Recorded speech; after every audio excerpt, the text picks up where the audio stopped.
رکھتے ہیں وما انزل من قبلک پہلی کتابوں پر ایمان رکھتے ہیں وبالآخرۃ ہم یوقنون اس کے بعد قیامت پر ایمان رکھتے ہیں۔ نوٹ کی کہ مسلمانوں جب یہ آیت اتر رہی تھی تو صحابہ کرام ایمان لانے والے تھے، اہل بیت پیغمبر ایمان لانے والے تھے۔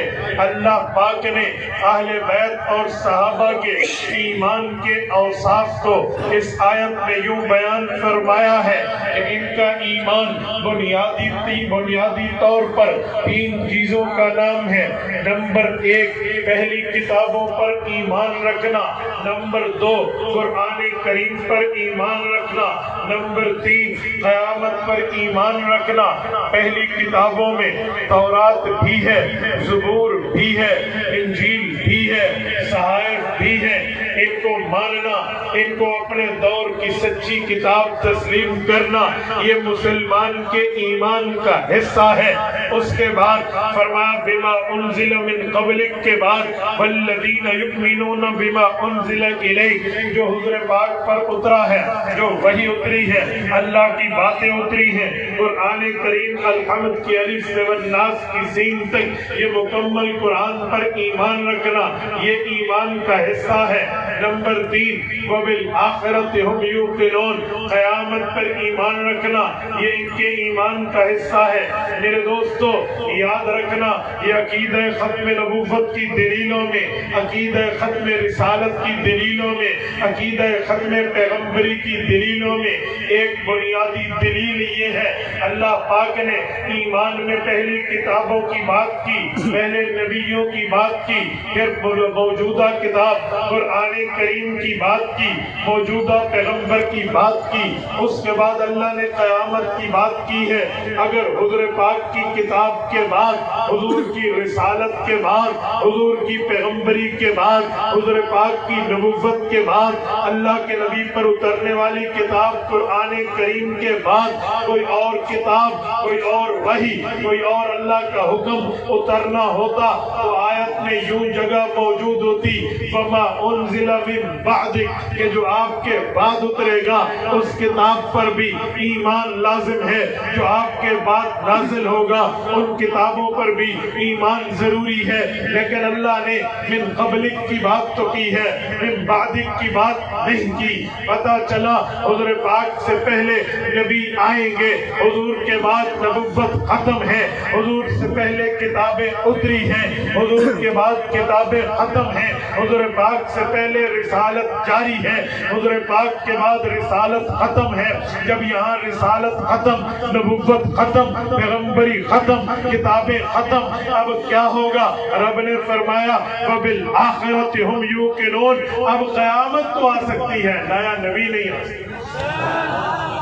اس سے سمجھ آیا رسالت آپ صلی اللہ علیہ وسلم کے بعد نئی نبوت، نئی کتاب، نئی شریعت، نئے دین، نئے مذہب کی دعویٰ، نئے مذہب کا دعویٰ کرنا یہ قرآن کریم اور اللہ کی تعلیمات کے خلاف ہے۔ جسے کہتے ہیں seal of the every new prophet out after ہم صلی اللہ علیہ وسلم، حضور پاک کے بعد نبوت کا دروازہ، رسول اللہ کے بعد نبوت کے دروازے کو قیامت تک کے لیے بند کر دیا گیا ہے، یہاں کوئی نیا نبی نہیں آ سکتا۔ اور سنو قادیانی آج سازش کرتے ہوئے کہتے ہیں کہ قادیانی ہمارے مسلمان سے سوال کرے گا، کہے گا حضور پاک کے بعد نبی نہیں آنا تو تمہارا عقیدہ اور نظریہ ہے، حضور پاک علیہ السلام کے بعد حضرت عیسیٰ علیہ السلام نے آنا ہے، حضرت عیسیٰ علیہ السلام کے لیے مسلمانوں کا نظریہ یہ ہے۔ مسند ابی اعلیٰ جلد نمبر 11 میں حضرت ابو ہریرہ رضی اللہ عنہ کے واسطے سے حدیث پاک موجود ہے، اللہ کے رسول فرماتے ہیں لَيَنزِلَنَّ ابْنُ مَرْيَمَ فِيكُمْ او کما قال، فرمایا عیسیٰ بن مریم قیامت سے پہلے تم میں اتریں گے، امام و حکمہ امت کے قائد بن کے اتریں گے، حاکم بن کے اتریں گے، وَلَيَقْتُلَنَّ الْخِنْزِيرَ یہودیت ختم کریں گے، وَلَيَكْسِرَنَّ السِّلِيبَ عیسائیت توڑ کے رکھ دیں گے، وَلَيَضَعُ الْحَرْبَ حرب موقوف کر کے جزیہ ختم ختم کر دیں گے. وَلَا يُعْرَضَنَّ عَلَيْهِ الْمَالُ فَلَا يَقْبَلَنَّهُ. مال کی اتنی فراوانی ہوگی, دولت کی اتنی چاشنی عام ہو چکی ہوگی کہ کوئی کسی کو اگر زکوٰۃ کے طور پہ مال دے گا وہ کہے گا میں خود صاحب نصاب ہوں, بابا میری زکوٰۃ لینے والا مجھے نہیں مل رہا, میں تیری زکوٰۃ کیسے لوں. یہ قیامت سے پہلے منظر ہوگا. آگے اللہ کے رسول فرماتے ہیں ثم لَيَأْتِيَنَّ عَلَىٰ قَبْرِي. پھر حضرت عیسیٰ علیہ السلام حج یا عمرے کے سفر میں میری قبر پہ, روضہ رسول پہ, گنبد خضرا پہ, خواجہ شریف پر مدینہ منورہ میں تشریف لائیں گے. فقال یا محمد, مجھے سلام کریں گے. لَأُجِيبَنَّهُ, میں ان کے سلام کا جواب ادا کروں. اہل اسلام کا نظریہ ہے, عقیدہ, مذہب اور مسلک و ایمان و فکر و سوچ ہے. حضرت عیسیٰ علیہ السلام حضور پاک کے بعد آئیں گے. قادیانی سوال کرتا ہے اس سادے نوجوان سے جو مذہب سے زیادہ ریلیٹڈ نہیں ہے, جس کا مذہب سے ریلیشن اسٹرانگ اور مضبوط نہیں ہے, اس سے پوچھتے ہوئے کہتا ہے آپ کہتے ہو حضور کے بعد نبی نہیں آ سکتا, حضرت عیسیٰ تو آئیں گے. اب دو باتیں ہیں. نوجوان کہے گا حضرت عیسیٰ نبی نہیں ہوں گے, تو یہ بات غلط ہے, کیونکہ جو نبی ہوتا ہے وہ نبوت کے بعد اس سے چھینی نہیں جاتی. وہ نبی قیامت تک نبی رہتا ہے. تو جب وہ نبی ہوں گے تو اب ختم نبوت کا معنی کیا ہوا؟ لازماً آپ کہیں گے کہ وہ تو نبی ہوں گے. تو قادیانی کہے گا کہ وہ نبی ہوں گے تو حضور کے بعد تو نبی آ گیا. ہمیں تو کہتے ہو ختم نبوت, ہمیں تو کہتے ہو ختم رسالت, ہمیں تو کہتے ہو ختم پیغمبری, اب نبی کیوں آیا؟ یاد رکھنا ڈیفینیشن آف دا ختم نبوت. ختم نبوت کی جو تعریف ہے, ختم نبوت کا جو مطلب ہے, ختم نبوت کی جو وضاحت ہے, ختم نبوت کی جو تفسیر و تعریف ہے, وہ ذہن میں رکھنا. کبھی قادیانی سوال نہیں کر پائے گا. آپ کہنا ختم نبوت کا مطلب یہ ہے حضور پاک یوں آخری پیغمبر ہیں کہ حضور کے بعد نیا نبی نہیں آئے گا. حضرت عیسیٰ نئے نہیں ہیں, حضرت عیسیٰ پرانے ہیں, حضرت عیسیٰ نئے نبی نہیں ہیں, حضرت عیسیٰ پہلے سے ہیں. حضرت عیسیٰ آئیں گے, ختم نبوت میں فرق نہیں ہے. حضرت عیسیٰ تو کیا حضرت موسیٰ بھی آ جائیں پھر بھی ختم نبوت میں فرق نہیں پڑتا. ختم نبوت کا مطلب یہ ہے ایسا نبی نہیں آئے گا جس سے انبیاء کی تعداد بڑھ جائے, جس سے انبیاء کی تعداد میں اضافہ ہو جائے, جس سے انبیاء کی گنتی بڑھ جائے. حضرت عیسیٰ آئیں, حضرت موسیٰ آئیں, ان کے آنے سے انبیاء کی تعداد بڑھتی ہے. بولیے بولیے بڑھتی ہے. ہاتھ کھڑا کر کے بتائیں بڑھتی ہے. حضرت عیسیٰ کے آنے سے تعداد بڑھتی ہے؟ نہیں بڑھتی. لیکن جب مرزے کی نبوت کا دعویٰ کیا جائے گا, مرزائی نبوت ایک کاذبہ کی بات آئے گی, یہ مسلمہ پنجاب کی بات کرو گے. پھر اگر سچا نبیوں کی بات ہوتی تو پھر نبوت کی تعداد بڑھتی, نبوت کی تعداد میں اضافہ ہوتا, نبوت کی گنتی میں بڑھوتری آتی, تو تب ختم نبوت پہ حرف آئے گا. حضرت عیسیٰ پہلے کے نبی ہیں, ان کے آنے سے فرق نہیں. نعرہ تکبیر, تاج تخت ختم نبوت, تاج تخت ختم نبوت, نعرہ تکبیر. میں ایک بات سمجھاتے ہوئے کہوں گا, وقت کی نزاکت کا لحاظ رکھتے ہوئے توجہ رکھنا. میرے دوستو, حضور پاک علیہ الصلوۃ والسلام کی ختم نبوت پر اپنا تن من دھن لگانا سیکھو. یہ جو فرما رہے تھے ابھی, میں سندھی تھوڑی بہت سمجھ جاتا ہوں. انہوں نے فرمایا سوشل بائیکاٹ کرو, ان سے کسی قسم کا تعلق نہ رکھو, بیمار ہوں تو دوائی نہ دو, بھوکے ہوں تو روٹی نہ دو. آپ کا کوئی پوچھے گا اسلام تو کھانا کھلانے کا حکم کرتا ہے, اسلام تو دوسرے کے ساتھ تعاون کی بات کرتا ہے, چہ جائے آپ قادیانیوں کے ساتھ اس کی بات کا تعاون کیوں نہیں کرتے؟ یہی پھٹکا تو آپ کا عیسائیوں سے نہیں ہے, یہی رولا آپ کا یہودیوں سے نہیں ہے.